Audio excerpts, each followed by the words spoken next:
There is a moment in every woman's life when she realizes that no one else can tell her story for her, that no one else can define who she is, where she has been, or where she is going. The world may try. It may label her, limit her, reduce her to the moments that were hardest to survive, but the purest type of woman knows the truth. Her story belongs to her, and she is the only one who can own it fully.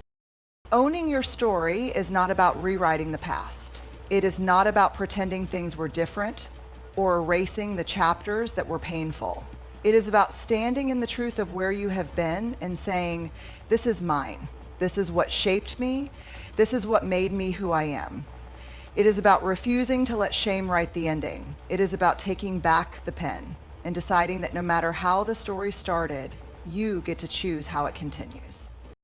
But this is not easy, because owning your story means accepting the parts that still make you uncomfortable. It means looking at the things you would rather forget and making peace with them.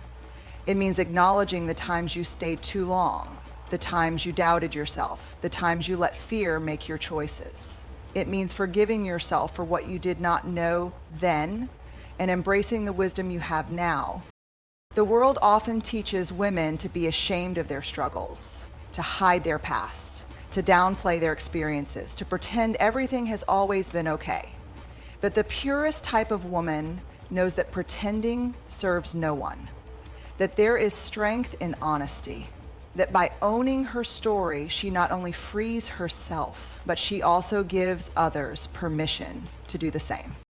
And here's the most powerful truth. When you own your story, no one can use it against you. When you stand in your truth, there is nothing left to be exposed. When you accept every part of your journey, the beautiful, the messy, the painful, the triumphant, you take away the power of anyone who would try to diminish you, because you know who you are, and you are not afraid of your own story.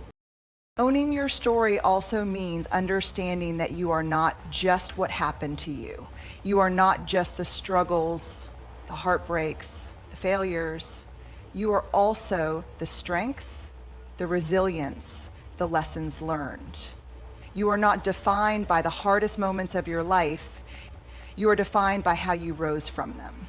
And that is where the real power lies. The purest type of woman does not let the past hold her hostage. She does not let old wounds dictate her future. She knows that healing is a choice, and every day she chooses to move forward, not by forgetting, but by growing, not by denying, but by embracing. She understands that even the most painful chapters have value, that even the darkest moments led her to this version of herself, and she honors that. But owning your story also means writing the next chapter with intention. It means not allowing others to dictate your path. It means choosing who you want to be and stepping fully into that identity. It means no longer waiting for permission to take up space, to use your voice, to chase your dreams. Because this is your life, and no one else gets to tell you how to live it. The purest type of woman does not seek validation from the outside world. She does not need others to approve of her journey. She knows that the only approval that truly matters is her own. She trusts herself. She believes in herself. She moves forward with the knowledge that she is both the author and the main character of her own story. And so she walks boldly into the next chapter, unapologetically, authentically, fearlessly, because she knows that her story is still unfolding and she is the one who gets to write the ending. There comes a time when a woman must decide, will she stand safely on the sidelines or will she step into the arena? The world makes it so easy to watch from a distance, to stay in the comfort of observation rather than the discomfort of action. It is easy to criticize, to analyze, to wait for the perfect moment, but the purest type of woman knows that waiting for perfection is just another way to hide. She knows that stepping into the arena, into the uncertainty, the struggle, the risk, is the only way to truly live. To step into the arena is to choose courage over fear. It is to embrace the possibility of failure, of criticism, of getting it wrong. It is to accept that no matter how much she prepares, no matter how carefully she calculates her moves, there will always be obstacles, always setbacks, always moments of doubt. And still, she moves forward. Because she knows that standing still, avoiding risk, and playing small is not really living.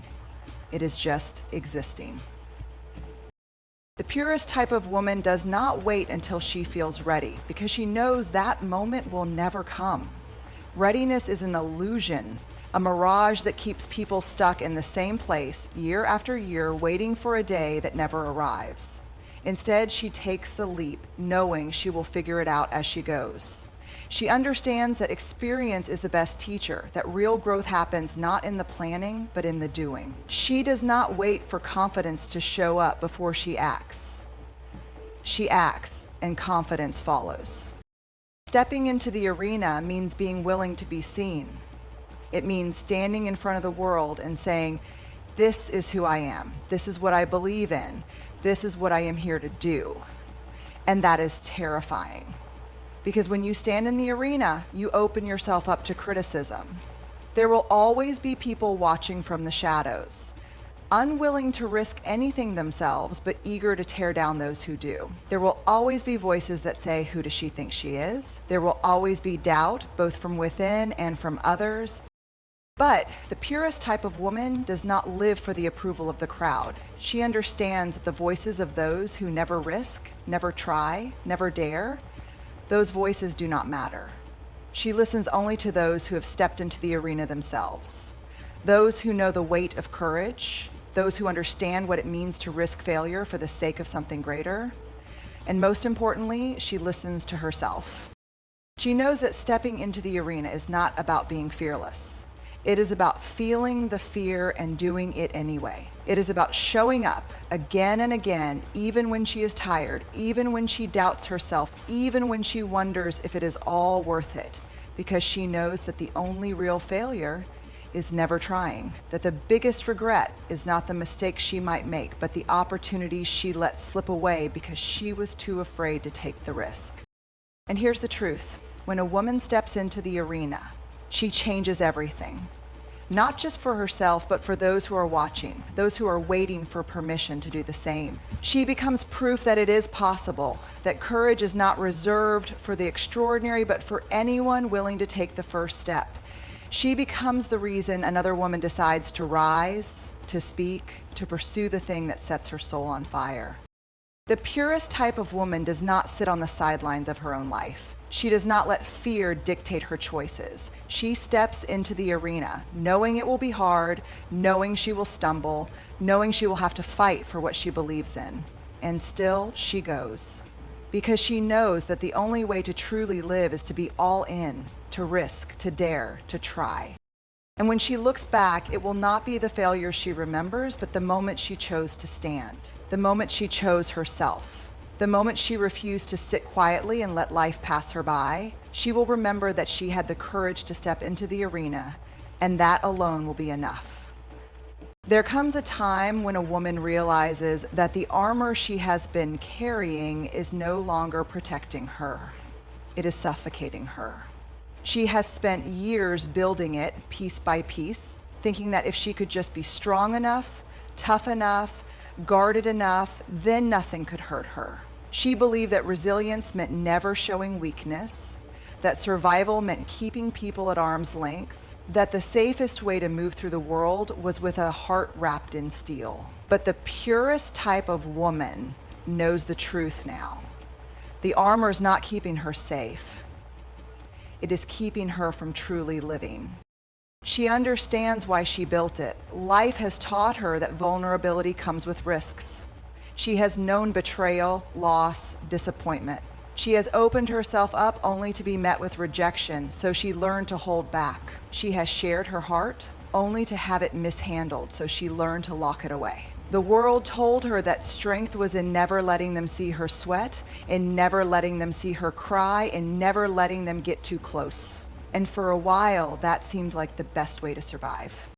But something inside her has shifted. She has realized that while the armor kept out pain, it also kept out love. It kept out connection. It kept out joy. She could no longer feel the full spectrum of life because she had numbed herself to everything good and bad.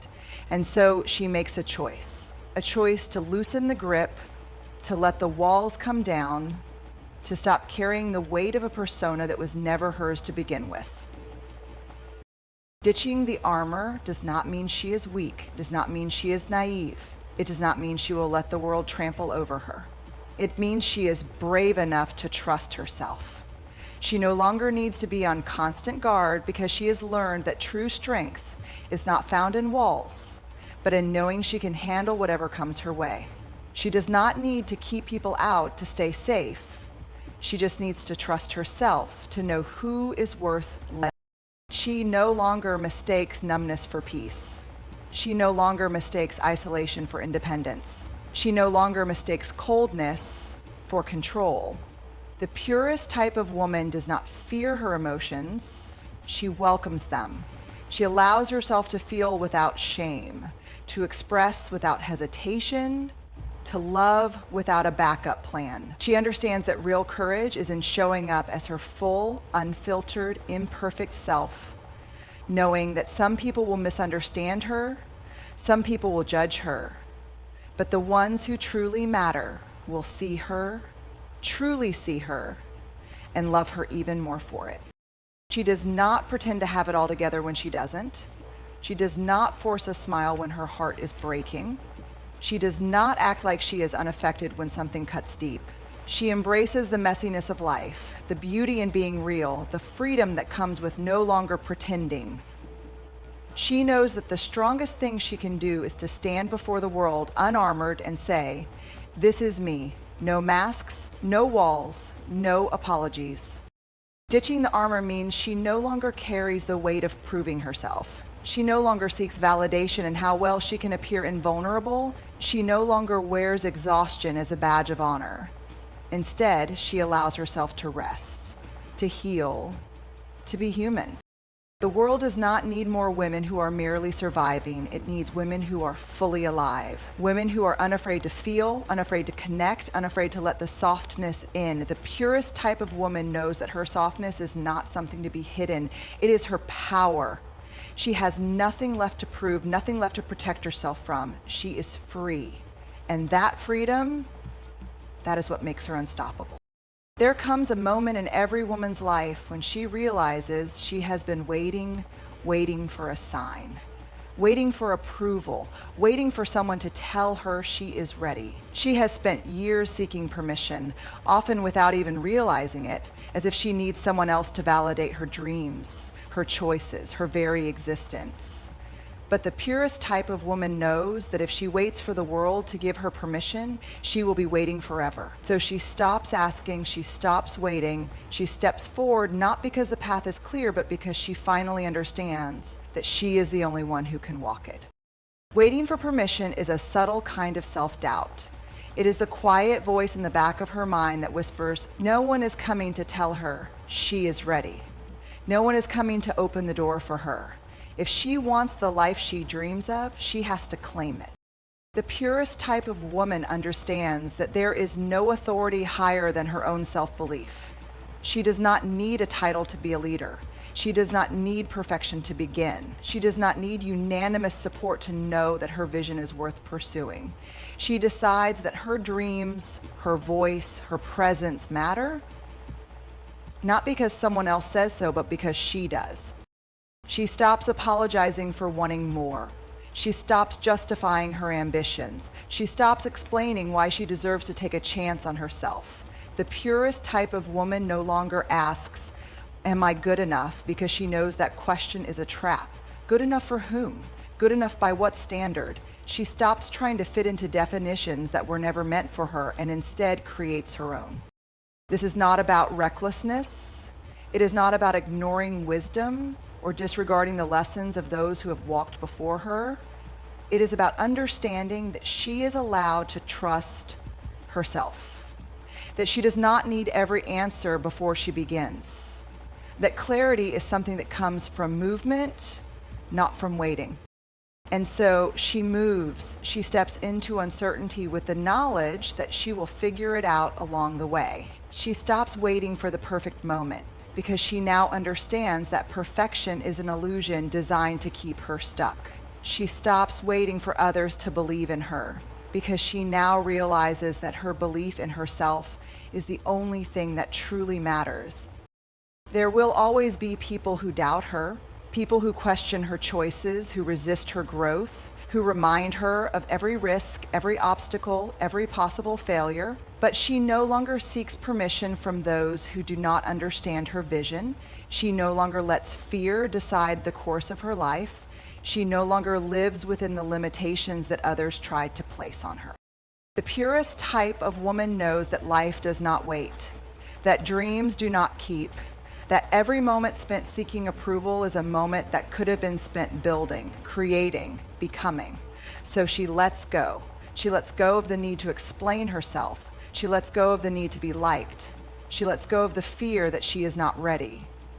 And in that letting go, she finds something greater, freedom.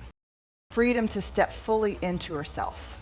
Freedom to take risks and make mistakes. Freedom to be bold, to be loud, to be unapologetically who she is. She does not wait for permission to be extraordinary. She does not wait for permission to live the life she wants. She steps forward, takes the leap, and trusts that she was always meant to fly.